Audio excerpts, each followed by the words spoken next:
It was my father's 68th birthday, July heat soaking through every plank of the deck. The scent of grilled ribs and sweet corn hung in the air, paper plates balanced on knees, plastic forks scraping store-bought coleslaw. Classic backyard Southern comfort. Family circled in lawn chairs, cousins and aunts fanning themselves with napkins, clinking bottles, laughing about things that had long stopped being funny to me. I was the youngest daughter, and it showed. Not in age, I was well into my 30s, but in how they still spoke to me like I hadn't grown into my own voice.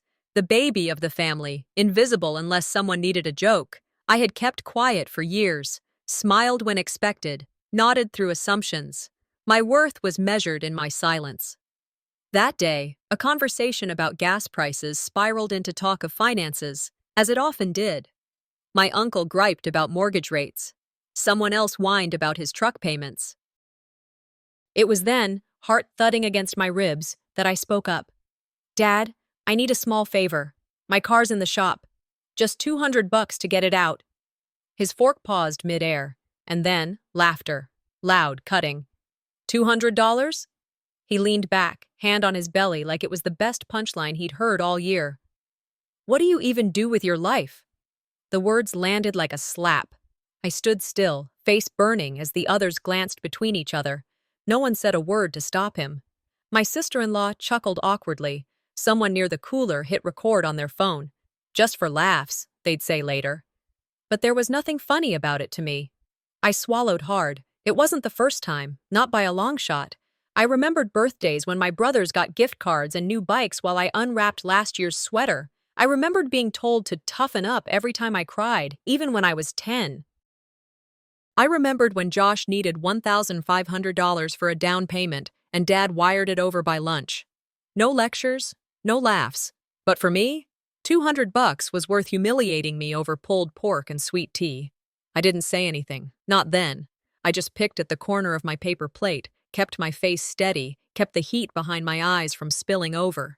And when my cousin's daughter came up to show me a butterfly she caught, I knelt and smiled like nothing inside me had shattered.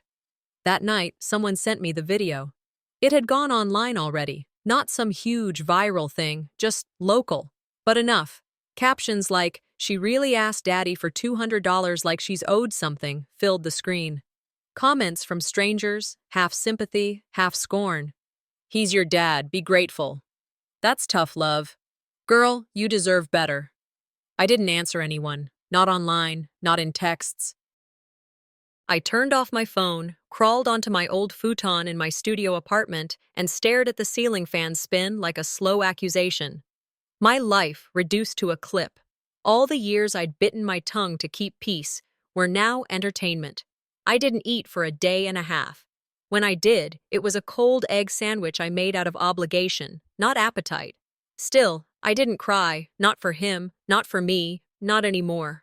Instead, I opened the drawer beneath my desk, pulled out a folder I'd tucked away months ago. It held spreadsheets, names, numbers, vision statements. For the last year, I'd been building something no one knew about. Late nights after shifts at the diner. Zoom calls with a small but fierce team spread across 2 time zones. We were building a fintech platform designed to help service workers, like me, build credit, get access to savings plans, and break cycles most banks ignored. They thought I was just a waitress. Let them. A quote from Maya Angelou stayed taped above my mirror. "I can be changed by what happens to me, but I refuse to be reduced by it." I had lived reduced for too long. I thought of my mother, gone 6 years now. She was quiet, but not weak. Once in the laundry room, she told me, "Sometimes silence isn't grace, it's a prison." I never forgot that, but I didn't know how to unlock the cell until now. The words from that BBQ still rang in my ears. "What do you even do with your life?" I whispered back to no one. "You'll find out soon enough." I sat down at my laptop. My hand hovered over the trackpad for a second before I clicked into a folder I hadn't opened since our soft investor pitch. Project Helena. Inside, pitch decks, incorporation docs, NDAs, a growing list of early backers. I scrolled to the bottom line of the valuation sheet. $6.5 billion. I exhaled through my nose, bit down the tremble in my throat. They laughed when I asked for $200. Let's see how they react to 6.5 billion. I hadn't slept since the BBQ. The days had blurred, an endless loop of muted texts, unanswered calls, and the quiet hum of my ceiling fan. Embarrassment had a sound, and it followed me everywhere. It was just past 5 a.m. when my laptop pinged. I wasn't expecting anything. I wasn't checking for anything, but there it was, an email from an address I recognized only vaguely. Subject: Urgent, Helios Capital Compliance Inquiry. I stared at the screen, heart pounding before I even clicked. My cursor hovered. Then I opened it. The message referenced a fund, one I hadn't seen named outside our team's secure channels. Project Helena. The audit team had flagged a compliance concern. My company's shell firm, the one I used to cloak early investments, had apparently crossed financial paths with Crestfall Bank, my father's bank. My breath stalled. How does a venture I built from a coffee shop after my evening shifts end up linked to the very institution that once laughed me out of a barbecue? Sometimes the universe doesn't whisper, it sends you a notification. I sat still, so still it hurt. Then, like muscle memory, I opened another tab and logged into our investment backend. The data was clear.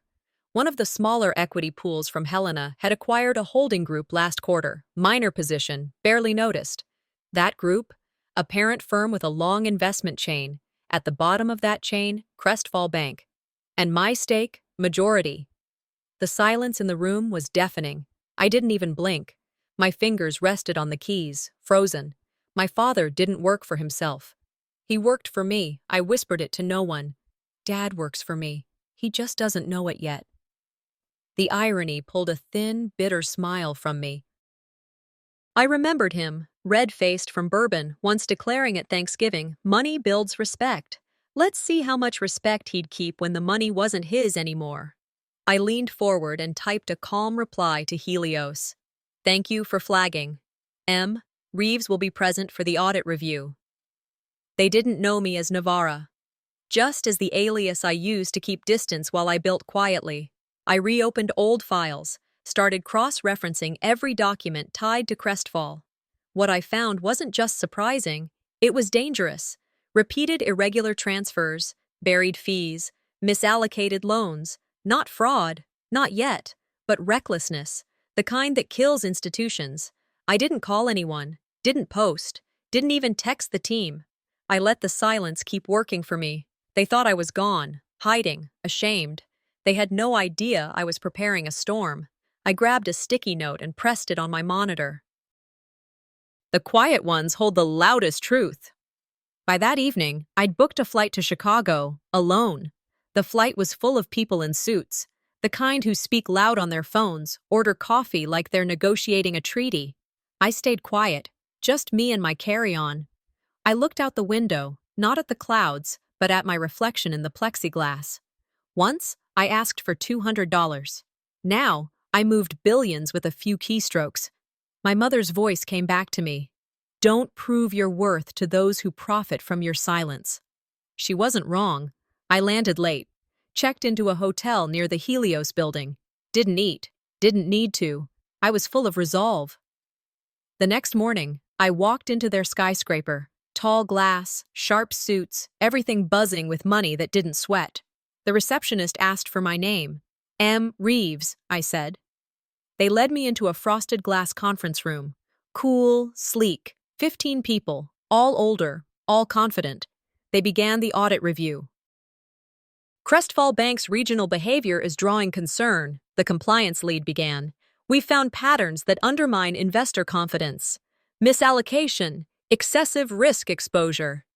He clicked to a report. My father's name sat there, clear as day. Regional Managing Advisor, C. Wilkes. I kept my face calm. Inside, I could hear the echoes of his voice, mocking me, mocking everything. Now that voice was a liability to the empire I built. I leaned forward. For the sake of transparency, I said, I'd like to request full transfer control over Crestfall's operational assets, immediately. No one objected. They all agreed. Until further notice, all bank functions tied to Crestfall would be frozen, pending deeper review. They would report back to me. Power isn't loud, it's the quiet moment everyone else realizes who's in charge. I left the meeting without looking back. Outside, I stepped into a cab. The city looked different. Not bigger, smaller, manageable. My phone rang. I almost didn't answer, but I did. Navarra? It was my father. His voice didn't carry that old weight. It was light, nervous, uncertain. "Something weird is going on at the bank," he said. "Systems are locking up. Transfers are stalled. Do you know anything about this?" I let the silence stretch, a little longer. Then I said, "Dad, I think you should sit down before the real freeze begins." I slipped into my hotel room in Chicago late. The halls were quiet, broken only by the hum of elevators and distant city lights. I closed the door softly and slid off my shoes. My shoulders ached, not just from travel, but from the weight of what I had done. I looked at the small suitcase next to the bed, then bent to pull out a worn photo album, the only personal thing I carried across state lines. I sat on the edge of the bed, unfolded its cover, and flipped through pages with trembling fingers. The photographs traced my life: birthdays, graduations, holidays. My brother Ezra appeared in almost every frame, often flanked by parental arms. I found few photos where I stood alone or looked directly at the camera. Family events, smiling in clusters, but I was always blended into the background, like a shadow. Then I saw it, a birthday snapshot of me holding a handmade card that read, $200 for your dream. I remembered that day. I was 12. I handed that card to Dad, eyes full of hope. He took it, crumpled with a laugh. "You'll waste it on books," he had muttered before giving it to Joshua. I felt small again, the ghost of that moment altering everything I trusted. I closed the album hard, heart thudding. I pressed my cheek into the grain of the wood nightstand, tasting salt and old hurt. The phone rang. It startled me in the silence. A blocked number. I paused. The impulse was to ignore it, but I answered. The voice was low, distorted. "Your father's bored. They're concealing a liability, and it goes straight to you." Silence stretched. Then, "Your fund was behind the bank all along. This freeze is retaliation." Then click. Gone. I stared at the black screen like it would restart. My chest rattled. I scribbled the words on the notepad by the bed. They knew. They planned this. The call shifted everything. This was no longer just power quietly held. It was war. I reopened Helios board docs from yesterday and compared them with audit files. Timestamps, counterparties, transfers I never initiated, they all lined up. Certain funds redirected mere hours before the audit request, routing through intermediate accounts, masked under shell names. A name appeared repeatedly in legal footnotes: Ronald D. Givens, a longtime associate of my father's inner circle. He showed up in my childhood memories, always more insider than family. I leaned back and whispered to myself, if this is a game, I've been 3 moves ahead. I just didn't know it. I got to my feet, walked to the mirror. I looked like the same girl they mocked, yet something shifted.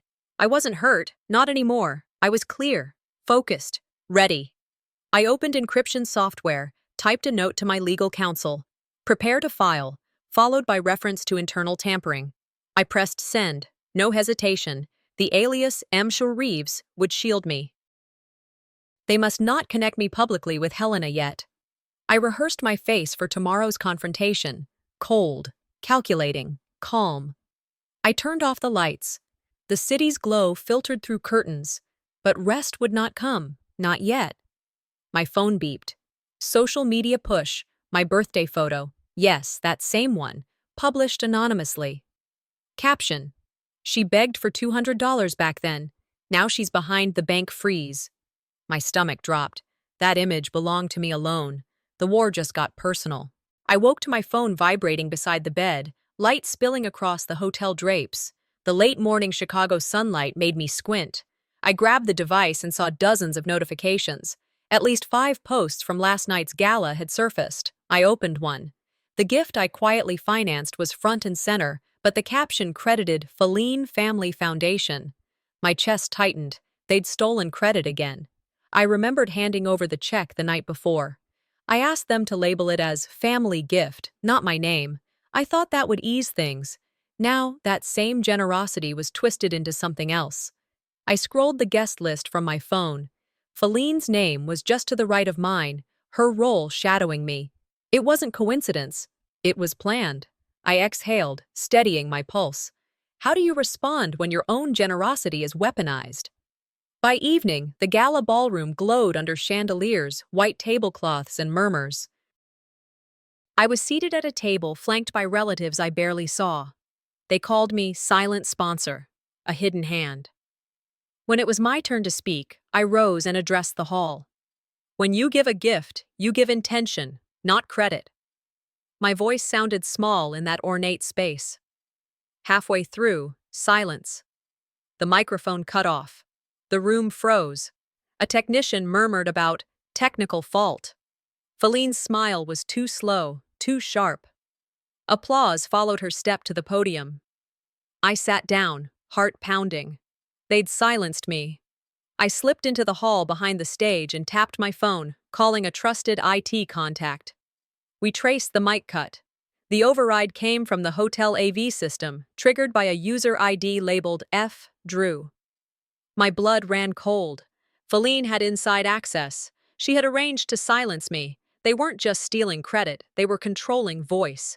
Walking the corridors afterward, I fought doubt. Was I wrong to think I could challenge them so early? Maybe I pushed too fast. But then I remembered the voice on the phone. This freeze is retaliation because they knew your fund was behind the bank. That memory hardened resolve. Betrayals stacked like debts. Now I would exact payment. Back in my suite late at night, I drafted a post under my alias M. Reeves. Not outright defiance, but calibrated return. I placed side-by-side images, the gala gift and my invoice, with annotations showing I had authorized it. Under it I wrote, "Credit is earned, not given." I posted, encrypted, and indirect. Within minutes, questions arose in comments. So the anonymous donor was her? Maybe we underestimated her. My heart skipped. They see me. I picked up my coat and stepped out into the night. Wind hit me in the face as I walked down the street, resolve steady. No more invisibility. I stood beneath a street lamp. Rain threatened. I whispered to the clouds, "I'm not invisible anymore, but some will punish me for proving it." I arrived at Crestfall's headquarters in late afternoon light, the glass facade reflecting a sky that felt too calm. The reception area had hushed footsteps, eyes darting. They knew I would show. The security panel flickered. A guard's hand hovered over the button before he nodded and let me through. Legal documents in my coat pocket gave me entry. They had no choice. Staff in the halls lingered, muttering, "She froze the board's liquidity." My lips pressed firm. The meeting was already in session. I paused outside the boardroom, watching him. My father's portrait hung at the head, flanked by portraits of his predecessors. A security officer leaned in. "Need an escort?" He tried to sound helpful. I kept my tone soft but sharp. "Only if you're afraid of words." I stepped inside. Every eye turned. Partners glared. Family affiliates stiffened. I walked straight to the podium. I pulled out a folder and began. Over the past several quarters, allocations have been quietly rerouted, disclosure statements delayed, accounts misrepresented. These patterns do more harm than mere negligence. My voice didn't tremble. I looked at him. "You taught me markets punish arrogance. Now you'll feel it firsthand." I handed her the folder containing my planned testimony and gave them 72 hours to respond before I filed with regulators. A flicker of unease passed among board members. Some leaned toward each other. He remained still. "This isn't a threat. It's a courtesy," I said. Silence spread. He finally stood, folding my pages without scanning them. His voice slipped out slow and controlled. "Sweetheart, a freeze isn't a victory. It's a tantrum in paperwork." Laughter curled in corners. I felt the sting. Then he added, eyes cold, "You want power, Navarra? Earn it. Don't beg for it." Like you did when you asked me for $200. The room tensed. I nodded once, an iron nod. I replied low, "Thank you for reminding us all who you still are." I walked out. Into the courtyard, I leaned on a stone bench, breath shallow. The sun cast long shadows. Betrayal and doubt mingled. They crawled under my skin. I dialed my lawyer through my alias line. "Prepare motions, early filings," I said, voice firm. What if no one believed me? What if they used every title and legacy to bury me? Doubt clawed at me. Then a soft whisper, close behind. "We're watching. Thank you." A woman from accounting emerged, head bowed, voice trembling. She nodded. My heart clenched. That small act gave me fuel. Back in my room, I poured a cup of tea and drafted a post titled, "Legacy isn't a shield, it's a mirror." I laid out timelines, quotes, visual support. None named names outright, but the arc pointed where it needed to. I included my father's own words against him.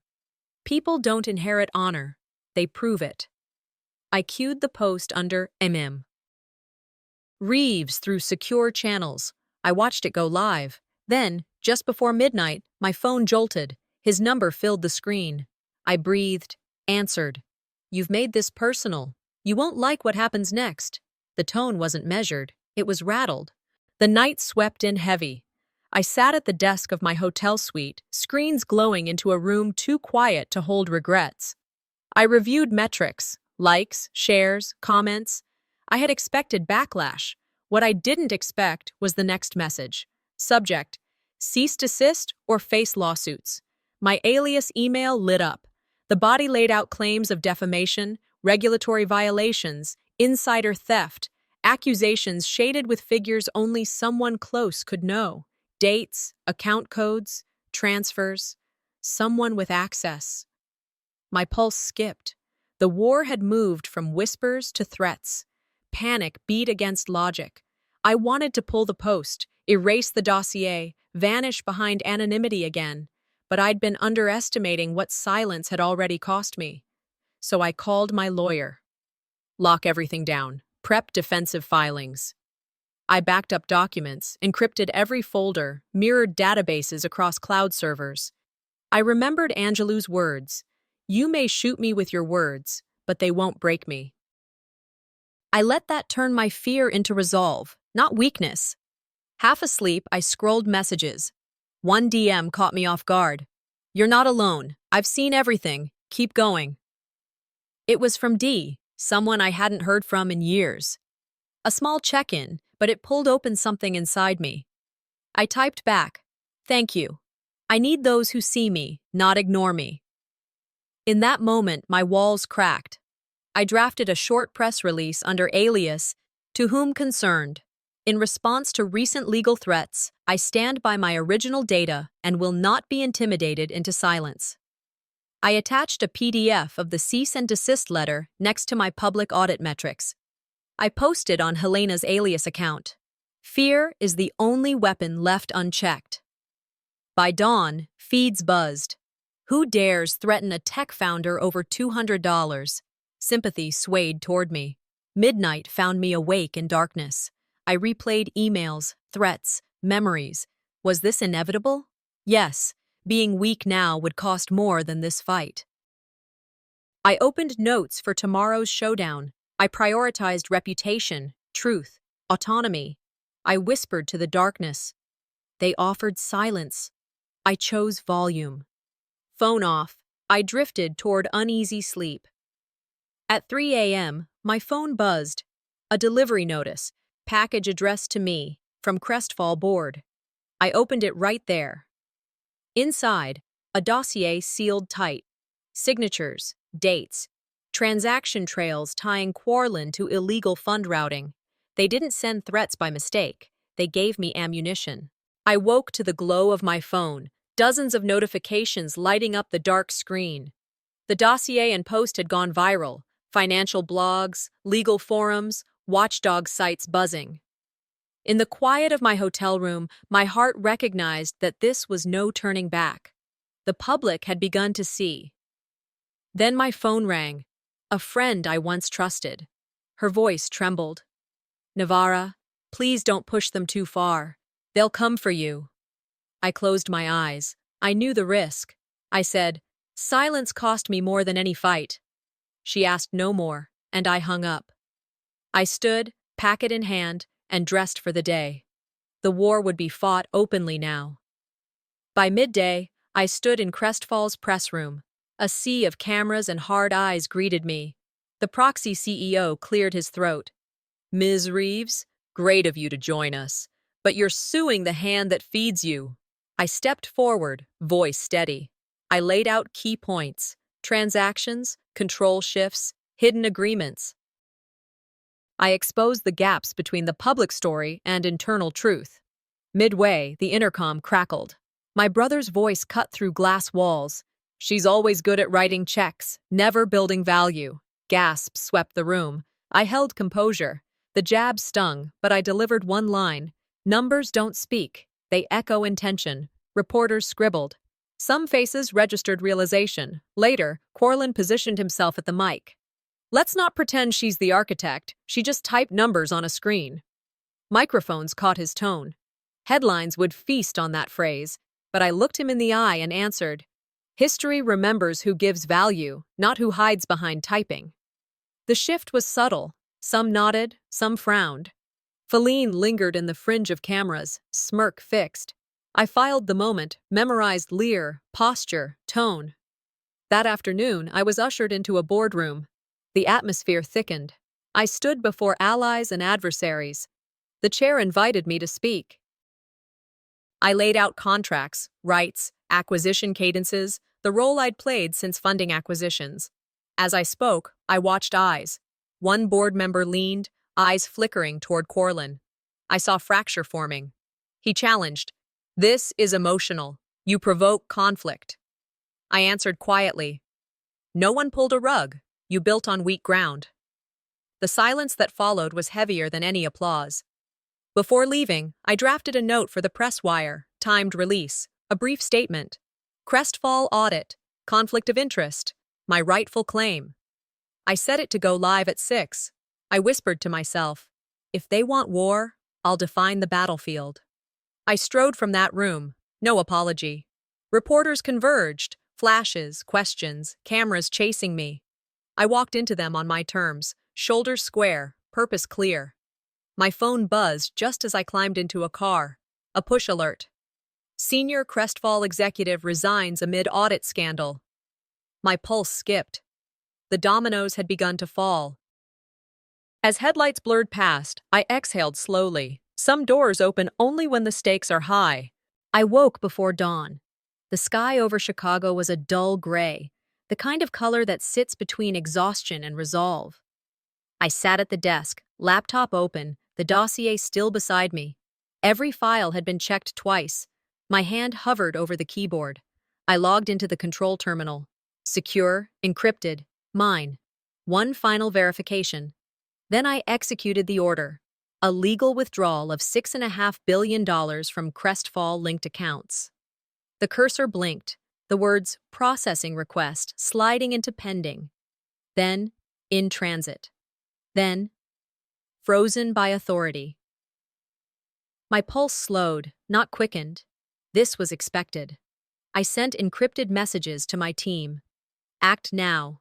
The proof is live. The city outside was waking, sirens echoing down the avenue. I leaned back and whispered, here's your mockery back in balance. By mid-morning, Crestfall's board was in full panic. I arrived to the sound of raised voices and slammed folders. Executives were calling IT, auditors, lawyers, all shouting at once. I walked in calm, portfolio under my arm. My brother stood near the window, color drained. Corlin turned as I entered, his face flushed, disbelief turning to anger. You can't just move capital like that, he barked. It's illegal. I met his eyes and laid the documents on the table. It's legal when you own the controlling interest, I replied. I plugged in a USB, projecting the original slide across the wall, the one they'd scrubbed, the one that still carried my name in black letters. Gasps scattered through the room. You wanted transparency, I said quietly. Here's what it looks like. The silence that followed was sharp enough to hurt. Before I left, I reached into my folder and took out a check. A real one. Clean, white, signed with my full name and dated today. I placed it in the center of the table. "This isn't for you," I said as one of them leaned to grab it. "It's for history." So they remember who this belonged to. The gesture wasn't dramatic. It was deliberate. A seal. A line drawn. I turned and walked away while they sat frozen, realizing the room had shifted without permission. Through the boardroom glass, I could see reporters and cameras pressing forward. The noise of their panic had already spilled outside. Minutes later, phones started lighting up. Headlines rolled across ticker screens. Insider shareholder freezes major bank assets. Analysts called it reckless. Some called it brilliant. I didn't answer calls. I didn't need to. The truth was already public. In the halls, I passed board members whispering, alliances fracturing mid-step. I called my legal team, prepare official filings, keep every timestamp, no statements until I approve. They understood the tone. This wasn't chaos, it was coordination. Feline's rebuttal came first, all denial, no substance. Then Quarlin's, full of rehearsed outrage, both crumbled in real time. I gave one short interview, remote. "This isn't revenge," I said. "It's balance." When the cameras left, I found myself alone again in the corridor. My reflection stared back from the mirrored wall, steady, tired, certain. I thought of that golden paperclip, the one they used to mock my obsession with order. It now held the dossier that exposed them. I smiled once, not out of victory, but understanding. This wasn't about winning, it was about finally taking back authorship of my story.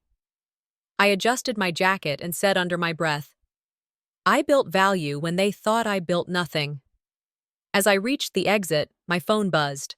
A push notification from the largest financial network in the country. Boardroom coup, crestfall frozen by its own founder. Who is she? I read it once, twice. Then a new encrypted message appeared. They know now. They're coming. I looked at the headline again, took a slow breath, and replied aloud to no one in particular. Let them come. That night, the city looked softer than usual. Maybe it was the fog off the river, or maybe it was me, finally seeing clearly. Word spread that Quarlin had called a press conference. Cameras, reporters, the usual swarm. I didn't plan to go, but curiosity led me to the nearby gallery across from the stage. I stood behind the curtain, out of sight. He stepped up to the microphone, his hands trembling slightly. I want to acknowledge my daughter. The words echoed through the plaza.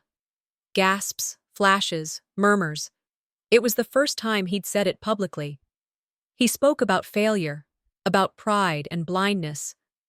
Not every parent deserves forgiveness, he said. But I hope to be worthy someday. I watched, still. I felt no triumph, no anger, just a strange quiet. Words can't rebuild years, but sometimes they break the ground for something new. Afterward, we met behind the press room. No reporters, no crowd, just him and me in the half-light of the corridor. He offered his hand, and I stared at it before asking, "Why now?" His eyes flickered, tired.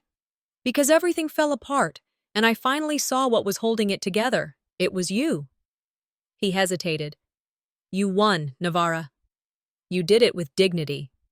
I didn't smile. I didn't win, I said. I just stopped losing. He nodded once, like someone accepting a sentence he already knew. We stood in silence, the kind that says everything words can't. When he turned to leave, I felt the air shift. It wasn't forgiveness, it was acknowledgement. And that was enough. The next day, I watched headlines tilt. Navarra Reeves, the architect of the quiet storm.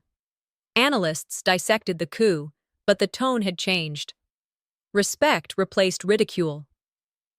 My inbox filled with messages from strangers, women, retirees, small business owners, each one saying some version of the same thing. You made us feel seen. A university reached out, asking me to speak. I said yes. When I stood in front of that room full of students, I didn't talk about money. I talked about silence, how it shapes you, how it tests you, how it can be broken with calm. A girl in the back asked, "Was it worth it?" I paused. "Ask me in 10 years," I said, and the room went quiet in the best way, like they understood. Later that week, I went home to a place that finally felt mine. I opened boxes I hadn't touched in decades, old notebooks, drawings, scraps of ideas from a time when I thought success meant approval. At the bottom was a card from when I was 8. "To Daddy, I hope you're proud of me." I held it until my hands shook, then slipped it into an envelope and wrote, "Return to sender." A tear fell, quiet but clean. Not grief, release. I whispered, "She sees you now. She's proud of you." That night, I slept without waking once. Weeks rolled forward. I started a program called Quiet Value, teaching women over 50 how to manage their finances, how to own their voices. The tagline read, "Power doesn't have to shout." Old colleagues reached out, offering collaborations, apologies, admiration. I chose carefully whom to trust this time. I began writing my book, Mocked, Measured, Made. The cover showed my name in full, my face unfiltered. I recorded the audiobook myself. My story, finally, in my voice. Months later, at a small bookstore event, I sat at a signing table. A woman in her 70s walked up, no book in hand. She smiled softly and placed an envelope in front of me. "No autograph," she said. "Just this." I opened it after she left. Inside was a single golden paperclip and a note. "From one invisible girl to another. Thank you." I sat there for a while, holding that tiny piece of metal. My heart didn't race this time. It just steadied, like it had found its rhythm again. And as the crowd thinned, I thought quietly to myself, legacy isn't what we leave behind, it's what we unlock in others.